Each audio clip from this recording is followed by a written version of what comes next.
और प्यारे साथियों नमस्कार। राजस्थान कंप्यूटर अनुदेशक भर्ती में 3 बहुत बड़े सवाल हैं दोस्तों, जिनका सवाल का जवाब सभी को चाहिए। सबसे पहला सवाल तो यह है दोस्तों कि क्या हमें दोनों पेपरों के अंदर 40% नंबर लाना अनिवार्य है।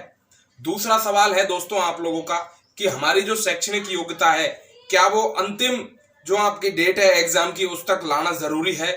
और तीसरा सबसे बड़ा सवाल कि जो जाति प्रमाण पत्र है दोस्तों वो कौन सी डेट तक का होना चाहिए और यदि नहीं बनवाया है तो अब क्या हो सकता है। दोस्तों सारे सबूत जानकारी दूंगा सबूतों के साथ। दोस्तों देखिए दोस्तों, सबसे पहले बात कर लेते हैं कि आप लोगों के 40% वाले सवाल का।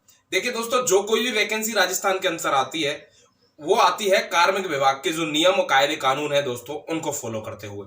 हालांकि इसके अंदर एग्जाम के अंदर जो नोटिफिकेशन आया है उसके अंदर बोर्ड को डाल देना चाहिए था, लेकिन बोर्ड ने नहीं डाला है। लेकिन फिर भी यदि आप कार्मिक विभाग के अधिनियम उठाकर देखोगे 2021, जिसके सबूत मैं आपको स्क्रीन पर दे रहा हूं दोस्तों, उसके अंदर क्लियर लिखा हुआ है कि बोर्ड ऐसे किसी भी व्यक्ति, छात्र, संस्था या किसी का भी अनुमोदन नहीं कर सकता जिसने पेपर में 40% से कम अंक आहर किए हैं। दोस्तों आपको अनुसूचित जाति और जनजाति के हिसाब से 5% की छूट मिलती है, वो मिलेगी दोस्तों।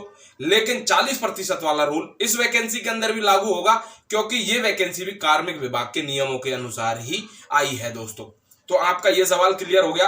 बोर्ड इस मामले में कहे ना कहे, हो सकता है आने वाले समय में नोटिफिकेशन निकाल भी दे, लेकिन ये 100% मान के चलिए कि आप लोगों को 40% नंबर तो दोनों पेपरों के अंदर अलग अलग लाना अनिवार्य है। दोस्तों दूसरा सवाल आपका आ जाता है दोस्तों शैक्षणिक योग्यता के बारे में, जिसके बारे में तो ज्यादा पूछने की जरूरत ही नहीं है। बोर्ड ने ऑलरेडी आपके नोटिफिकेशन में लिख दिया है दोस्तों, जो भी आपकी एग्जाम डेट है यदि 18 जून और 19 जून को होती है तो 18 जून को बेसिक वालों की और 19 जून को आप लोगों की सीनियर वालों की जो आपकी डिग्री है, जो आपका रिजल्ट है दोस्तों, वो उससे पहले आ जाना चाहिए। दोस्तों बिल्कुल क्लियर है, क्योंकि दस्तावेज सत्यापन तक के समय नहीं दिया जाएगा और यही नियम आपके कार्मिक विभाग के नियम के अंदर भी है। दोनों के स्क्रीनशॉट मैं आपको स्क्रीन के ऊपर डाल रहा हूं। दोस्तों अब अगर बात करें दोस्तों आपके जाति प्रमाण पत्र वाले क्वेश्चन के बारे में, तो देखिए दोस्तों बिल्कुल क्लियर नोटिफिकेशन के अंदर लिखा हुआ है कि एग्जाम डेट के जो फॉर्म भरे गए हैं दोस्तों एग्जाम के, उस फॉर्म की अंतिम तिथि से पहले के आपके जाति प्रमाण पत्र होने चाहिए। लेकिन यदि इससे पहले भी किसी ने जाति प्रमाण पत्र बनवा रखे हैं, जैसे कि अनुसूचित जाति और जनजाति यानी कि एसटी और एससी वालों को तो आजीवन में एक बार ही बनवाना होता है दोस्तों। लेकिन यदि किसी भाई ने वो एक बार भी नहीं बनवाया है और उससे फॉर्म पहले भर दिया और अभी भी नहीं बनवाया है तो उसको सामान्य श्रेणी में गिना जाएगा दोस्तों। और यदि एक बार बनवा चुके हो तो कोई झंझट वाली बात नहीं है। दिक्कत आती है दोस्तों ओबीसी वालों को। ओबीसी में भी केवल उन लोगों को जो कि नॉन क्रीमी लेयर में है। वो कैसे? यदि आपने ओबीसी का जाति प्रमाण पत्र बनवाया था और यदि अभी उसको बनवाए हुए 2 साल या 2.5 साल ही हुए हैं तो ओबीसी के प्रमाण पत्र की वैधता वैसे तो 1 साल होती है दोस्तों, लेकिन यदि आप उसके साथ शपथ पत्र लगाओगे तो आप उसको 3 साल तक वैलिड करवा सकते हो। यानी कि यदि किसी ने 2019 के बाद का जाति प्रमाण पत्र है तो वो शपथ पत्र के साथ चल जाएगा दोस्तों। लेकिन यदि 2018, 17, 16 का है दोस्तों तो आपको इसका ओबीसी का जो आरक्षित वर्ग का श्रेणी है उसका लाभ नहीं मिलेगा दोस्तों, आपको सामान्य श्रेणी में गिना जाएगा। बात आ जाती है ईडब्ल्यूएस वालों की, तो ईडब्ल्यूएस वालों के साथ भी यही नियम है दोस्तों।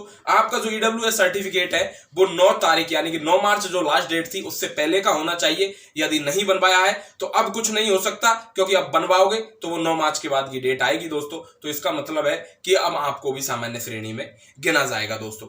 रही दूसरी बात कि अब क्या हो सकता है, तो अब बिल्कुल भी ना सोचे इस बारे में दोस्तों, क्योंकि अब कुछ नहीं हो सकता। जो होना था वो 9 मार्च से पहले का समय था दोस्तों। तो इसलिए ओबीसी और ईडब्ल्यूएस वालों जिन्होंने आपने अपना जाति प्रमाण पत्र नहीं बनवाया था और अब बनवाने की सोच रहे हो तो बिल्कुल भी ना सोचे और अपनी तैयारी को सामान्य श्रेणी के वर्ग के अभ्यर्थियों के अनुसार चलाए दोस्तों। यानी कि आपको जो कैटेगरी फाइट करनी होगी वो जनरल कैटेगरी फाइट करनी होगी दोस्तों। तो आई होप तीनों सवालों के जवाब आपको इस वीडियो के अंदर मैंने दे दिया है, सबूत के तौर पर स्क्रीनशॉट दे दिया है दोस्तों। आपके सभी सवालों के जवाब आपको मिल गए होंगे दोस्तों।